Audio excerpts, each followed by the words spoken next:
Iran জুড়ে ইসরায়েলের বর্বর হামলার জেরে ভয়ঙ্কর পাল্টা হামলা চালিয়ে যাচ্ছে আয়াতুল্লাহ খামেনির দেশটি। ইরানি কর্মকর্তারা জানিয়েছেন, তেহরান দীর্ঘস্থায়ী সংঘাতের জন্য নিজেকে প্রস্তুত করেই রণক্ষেত্রে নেমেছে, আর এই হামলা দিনকে দিন আরও তীব্রতর হবে। ইরানি কর্মকর্তাদের এমন মন্তব্যে দুই চির প্রতিদ্বন্দ্বী ও শক্তিশালী পক্ষের সংঘাত ঘিরে মধ্যপ্রাচ্যে সর্বাত্মক যুদ্ধ ছড়ানোর আশঙ্কাও প্রবল। এমন পরিস্থিতিতে দুই ভাগে বিভক্ত হয়েছে সারা বিশ্ব। একদিকে চীন, সৌদি আরব, তুরস্ক, কাতার, পাকিস্তান, ভেনেজুয়েলা সহ আরও অনেক দেশ ইসরায়েলকে উত্তেজনার জন্য দোষারোপ করেছে। তারা অবিলম্বে ইসরায়েলকে দখলদারি মনোভাব পরিহার করে শান্তির পথে হাঁটার আহ্বান জানিয়ে বিবৃতি দিয়েছে। কিন্তু অপরপক্ষ ইরানকেই সংঘাতের জন্য দায়ী করছে।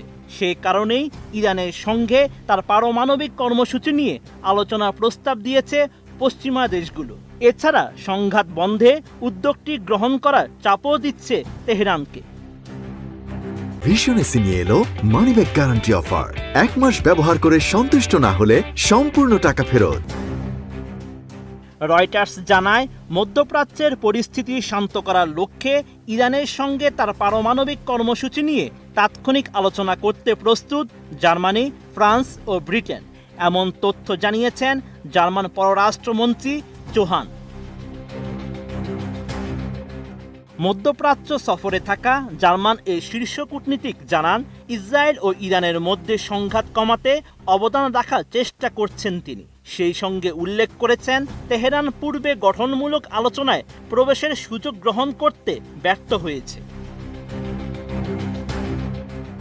জার্মান এই পররাষ্ট্রমন্ত্রী আরও জানান, এই সংঘাতের শান্তি প্রতিষ্ঠার জন্য এটি একটি গুরুত্বপূর্ণ পূর্ব শর্ত, যাতে ইরান এই অঞ্চলের জন্য, ইসরায়েল রাষ্ট্রের জন্য বা ইউরোপের জন্য কোনো বিপদ না আনে।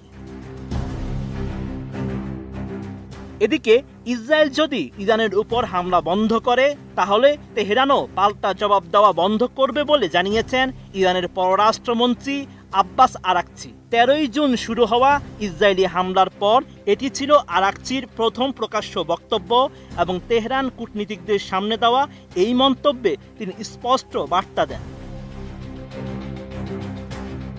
তবে আরাকচির এই মন্তব্যের পর ইসরায়েলের পক্ষ থেকে তাৎক্ষণিক কোনো প্রতিক্রিয়া পাওয়া যায়নি। 15 জুন রবিবার ইরানের বিভিন্ন অঞ্চলেও হামলা অব্যাহত রেখেছে ইসরায়েলি বাহিনী।